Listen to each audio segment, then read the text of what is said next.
SRA 성경 낭독 및 강해 고린도후서 2장 2부 그리스도의 승리의 생명의 향기라는 제목입니다. 고린도후서 2장 12절부터 17절까지 낭독합니다. 내가 그리스도의 복음을 위하여 드로아에 이르매 주 안에서 문이 내게 열렸으되 내가 내 형제 디도를 만나지 못하므로 내 심령이 편치 못하여 저희를 작별하고 마게도냐로 갔노라. 항상 우리를 그리스도 안에서 이기게 하시고 우리로 말미암아 각처에서 그리스도를 아는 냄새를 나타내시는 하나님께 감사하노라. 우리는 구원 얻은 자들에게나 망하는 자들에게나 하나님 앞에서 그리스도의 향기니 이 사람에게는 사망으로 쫓아 사망에 이르는 냄새요 저 사람에게는 생명으로 쫓아 생명에 이르는 냄새라. 누가 이것을 감당하리요? 우리는 수다한 사람과 같이 하나님의 말씀을 혼잡하게 하지 아니하고 곧 순전함으로 하나님께 받은 것 같이 하나님 앞에서와 그리스도 안에서 말하노라. 아멘. 핵심을 정리합니다. 1장 12절부터 2장 11절까지 자신의 고린도 교회 방문 계획의 변경 이유에 대해 해명한 사도 바울은 이제 보다 본질적인 문제인 자신의 사도직과 사도로서의 직무 수행에 대한 기본 인식과 자세에 대해 변호하기 시작합니다. 12절에서 내가 그리스도의 복음을 위하여 드로아에 이르매 주 안에서 문이 내게 열렸다고 말합니다. 이는 3차 전도 여행 중인 사도 바울이 에베소에 당분간 더 머물면서 복음을 전하려고 했으나 갑자기 발생한 데메드리오 사건으로 소란이 발생하자 급히 에베소를 떠나 마게도냐로 가는 길목인 드로아에 도달한 것입니다. 바울이 드로아로 향한 것은 복음 전도의 목적과 또한 눈물의 편지를 디도를 통해 고린도 교회에 보낸 후 고린도 교회의 소식을 가지고 올 디도를 만나기 위해 드로아로 향한 것입니다. 그리고 드로아에서 주 안에서 문이 내게 열렸다는 것은 그리스도의 복음을 전하기에 좋은 기회가 조성되었다는 뜻이며 그럼에도 불구하고 바울은 드로아에서 만나기로 기대하였던 디도가 오지 않아 고린도 교회 소식을 듣지 못하게 되자 13절에서 자신의 심령이 편치 못했다고 밝힙니다. 바울이 이렇게 구체적으로 당시의 심정을 토로하는 것은 무엇보다도 자신에게 고린도 교인들에 대한 애정이 얼마나 컸는지를 밝히고 있는 것입니다. 그리하여 바울은 복음 전도의 문이 열려 있었음에도 드로아 형제들과 작별하고 마게도냐로 건너가게 되었다고 말합니다. 사도 바울이 얼마나 고린도 교회를 사랑하고 그 회복을 간절히 바라고 있었는지 알 수 있습니다. 그런데 14절에서 바울은 항상 우리를 그리스도 안에서 이기게 하시고 우리로 말미암아 각처에서 그리스도를 아는 냄새를 나타내시는 하나님께 감사를 올립니다.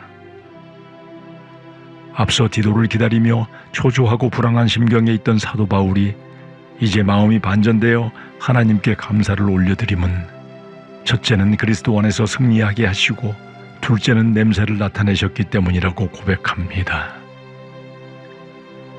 바울이 이렇게 기쁜 마음으로 반전된 것은 마게도냐에서도 7장 5절에 기록된 것처럼 밖으로는 다툼이요 안으로는 두려움의 사방으로 환난을 당하는 환경이었지만 결국 고대하던 고린도 교회 소식을 가지고 오는 디도를 마게도냐에서 만나게 되었고 그가 가지고 온 소식이 고린도 교회 성도들이 회개하고 다시 바울을 받아들이는 승리의 소식이었기 때문입니다.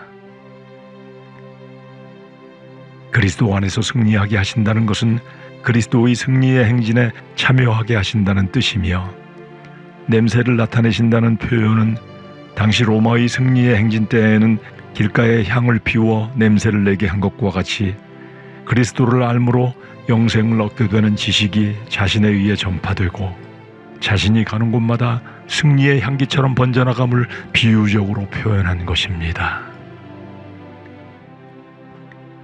15절에서 우리는 구원 얻는 자들에게나 망하는 자들에게나 하나님 앞에서 그리스도의 향기라고 합니다. 바울은 자신의 사도직을 하나님께 올려드리는 그리스도의 향기라고 표현하므로 자신의 사도직을 하나님께 바쳐드리는 향기나는 번제물과 같이 숭고한 것으로 인식하고 있음을 나타내는 것입니다.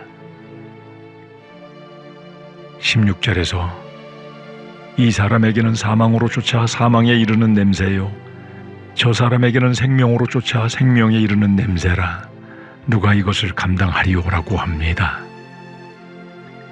즉 어떤 사람은 복음의 향기를 믿지 않고 거부하여 사망으로 가는 냄새요 또 어떤 사람에게는 복음을 믿고 영생으로 나아가는 향기로 표현하며 하나의 복음이 생명과 죽음의 두 가지 상반된 효력을 가지고 있음을 표현하며 누가 이 생명을 좌지우지하는 이 귀하고 소중한 복음 전파의 사명을 감당할 수 있겠느냐며 반문하고 있는 것입니다. 이 뜻은 연약하고 오류를 범할 수밖에 없는 인간이 그토록 거대한 책임을 맡을 때 자신의 불충분함을 어떻게 감당할 수 있겠느냐고 반문하는 것이며 이 복음 전파의 사역은 인간적인 자격이나 능력으로는 수행할 수 없는 일임을 말하며 오직 하나님으로부터 사명을 부여받은 자신과 같은 자만이 복음 사명자의 임무를 수행할 수 있음을 암시하는 것이고 적대자들과는 다른 자신의 사도직의 정체성을 완곡히 표현하고 있는 것입니다. 17절에서 우리는 수다한 사람과 같이 하나님의 말씀을 혼잡하게 하지 아니하고 곧 순전함으로 하나님께 받은 것 같이 하나님 앞에서와 그리스도 안에서 말한다고 말씀을 정리합니다.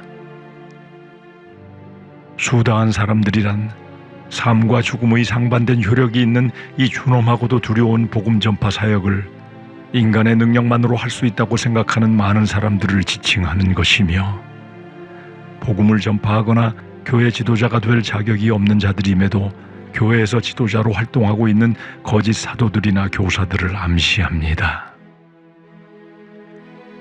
그리고 하나님의 말씀을 혼잡하게 한다는 것은 하나님의 말씀을 팔아 자신의 이득을 추구하는 마치 행상들과 같은 모습을 표현한 것으로 고린도 교회에 침입한 거짓 사도들이 마치 부정직한 상인이 포도주를 물에 섞어 속이듯이 하나님의 말씀을 자신들에게 유리하게 팔아먹으며 유대교적이거나 이교도적인 요소들을 불법적으로 복음에 혼합시켜 하나님의 말씀의 순수성을 왜곡시키고 복음 전파를 이윤 추구를 위한 개인 사업으로 전락시킴을 의미하는 표현입니다. 또한 순전함으로 하나님의 말씀을 받는다는 것은 앞선 혼잡하게 만드는 자들의 행위가 아닌 하나님께로부터 나오는 것과 같이 완전한 신실함으로 하나님의 말씀을 전함을 말합니다. 바울은 자신의 이익을 따라 하나님의 말씀을 전하는 수다한 사람들과 같지 않게 오직 하나님과 그리스도 앞에 복명하는 자세로 하나님으로부터 받은 말씀만을 전하는 순전함으로 사역을 하고 있음을 밝히고 있는 것입니다. 우리 모두는 성경 말씀을 깊게 상고하여 성경 안에서 하나님께서 말씀하시는 계시인 레마를 정확하고 깊게 깨달음으로 생사가 달린 소중한 복음의 말씀을 마치 행상들이 좋은 것은 위에 놓고 아래는 나쁜 것을 놓고 속여 물건을 팔듯이 정교하게 자신의 이익을 위해 복음을 파는 수다한 거짓 교사들과 그들의 혼합주의에 속지 않도록 항상 깨어 주의해야 할 것이며 그리스도인으로서의 모든 행동과 말을 하나님과 그리스도 앞에서 그분의 뜻과 명령에 복명하는 자세로 스스로 정죄함이 없는 순전한 그리스도인으로 살아가므로 그리스도의 아름다운 승리의 생명의 향기가 되는 모두가 되어야 할 것입니다.